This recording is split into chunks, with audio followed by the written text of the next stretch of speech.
number one. And Ohio Governor John Kasich surging in New Hampshire to finish in second place. Governor Kasich's strong finish breathing some life back into his campaign as the candidates head south to South Carolina. We are going to start winning again, and we're going to win so much, you are going to be so happy. Tonight, the light overcame the darkness of negative campaigns. Our disappointment tonight is not on you. It's on me.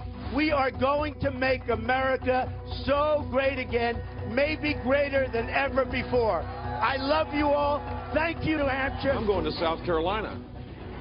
I can take my coat off. You may have watched me last night. I was disappointed in the way it went. Our people on the ground there worked really hard. I mean, they were walking in the snow. They were knocking on doors. Somebody got bit by a dog. It was tough. The great thing about Iowa and New Hampshire is it's narrowed the field and it's given South Carolina a clear choice. We're going to do as well as we can here, and then we're moving on. And, you know, I'm really looking forward to the South. I'm really looking forward to the Midwest. But here's the good news. We got a game coming up. There is a future here for us and for this campaign, but more importantly for this country. Now South Carolina is going to play the role that it's always played in presidential race, the historic role of choosing presidents. This is the chance before us. We cannot let it pass us by. South Carolina will be definitive and determinative, and I need your vote.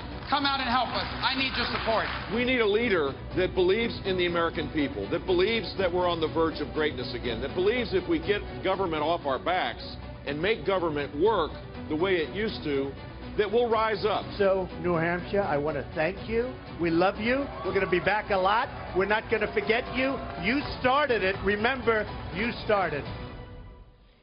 And the other record political panel is here from the Hill, A.B. Stoddard and ABC News political director Rick Klein. Rick, if you look at the numbers, we're down to 7 Republican candidates, if you count Governor Gilmore.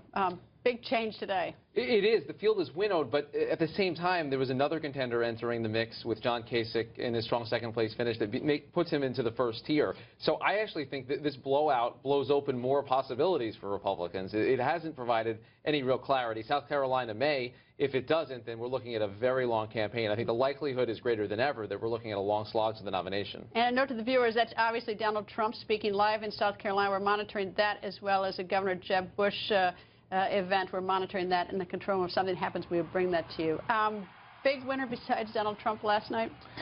I think Ted Cruz has not been given credit for coming in third place in New Hampshire, spending very little money, but using his energy and whatever resources he put into it effectively. And it's not Ted Cruz country. I thought he did. To beat Bush and Rubio was a big victory for him, and I think he's well positioned for South Carolina. So I thought that he was another victor. And obviously, Kasich, look, he put everything in, and he did not come in close to Donald Trump, but he came in ahead of everybody else, and that does give him a ticket to South Carolina. He's probably not going to do so great there, but he has a long game. He's going to look to Michigan, Ohio, other places where he's going to do well. He might get some money out of this. He has a good crowd gathered tonight waiting to see him, and I think Rick's right. We don't know.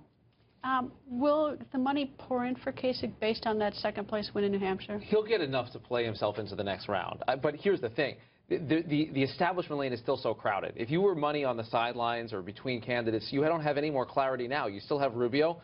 Jeb Bush is able to get to the next round as well, and you have Kasich. So I don't think it's going to be determinative. I've talked to his people. They say they've got the mechanisms to collect it. They're hoping to get the surge, but I don't think it's going to be anything like the money bomb we just saw for Bernie Sanders on the left. Okay, viewers, now is your chance to vote at home on Twitter. It's my favorite part of the show.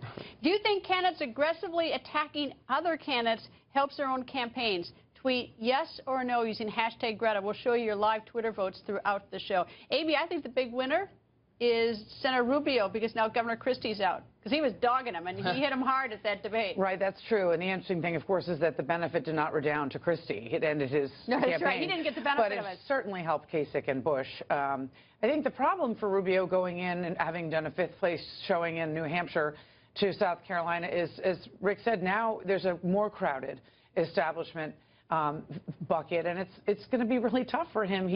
Whatever doubts people had in hoping that he was the one about him possibly being unready and untested, were really exposed. And I think people, you saw them late break away from him in New Hampshire for Kasich and Bush. And so they're going to, if they don't like Trump and Cruz, they're going to look at Bush, but they're going to look at Kasich too. And I think that Christie getting out helps Donald Trump because he's sort of a blunt, straight talker, as some people think that Trump is. So that helps Trump if Christie's out. The big thing that helps Trump is the continued confusion in the rest of the field. As long as there's 4 other guys fighting it out, Donald Trump is able to secure the votes. That's why he blew out the field yesterday in New Hampshire. And look at the votes. So far, 77% say no, it doesn't help, but it sure seems to have an effect in the voter that's box. good news for Kasich. I think people know they're not supposed to say it to that one. Exactly. Do I get to vote? I'm going to You get don't on get to it. vote. Anyway, both of you stick around.